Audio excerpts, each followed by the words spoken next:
Welcome back to linear regression and linear hypothesis testing calculator tutorials.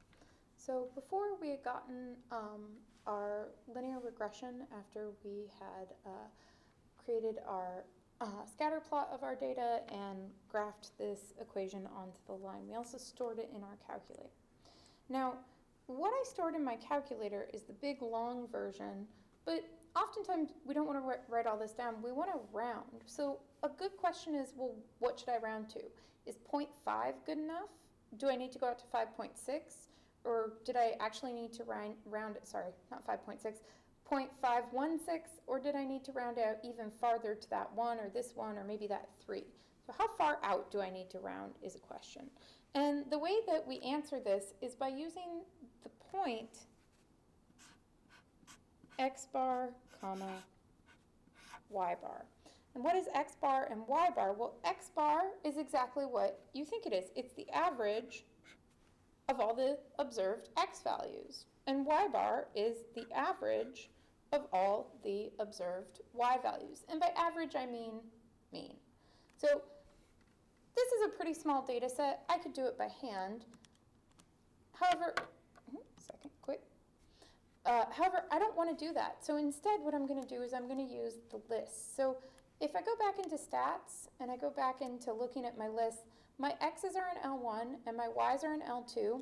And when I quit out of here onto the home screen, I can actually calculate x bar and y bar for myself. So I'm going to go to second list, and I'm going to go over to math, and I'd like to calculate the mean. So I'm going to hit 3, the mean of L1. And we'll hit enter. And so x bar is 32.3 bar. And again, I'm going to go up and grab that. Now I'm going to change it from L1 to L2. So we're going to find the mean of the y's, and we'll hit enter. So the mean of my y values is 12.5. So I want to know, when I plug in 32 and a third, am I going to get back about 12.5? And how good you want the approximation to be is going to be, well, how good is your 12.5 when you plug in? So we're going to just try it. So 0.516 times, I'm going to write that 32 plus a third. And then minus my 4.1877, 12.4963. If I can live with this approximation of my 12.5, then this is a fine approximation for us. If I can't,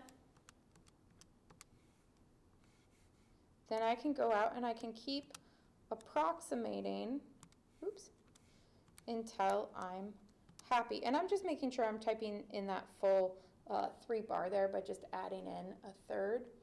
I could have done it as a whole fraction. And now I'm getting really, really close. I'm way closer than I was before. I'm still very close. This was still very close, but this is even closer. And we can see as we go out, these are going to get closer and closer to the 12.5 that it should be. So deciding where to stop to round is really about, well, how good of an approximation do you want your equation to approximate that y bar.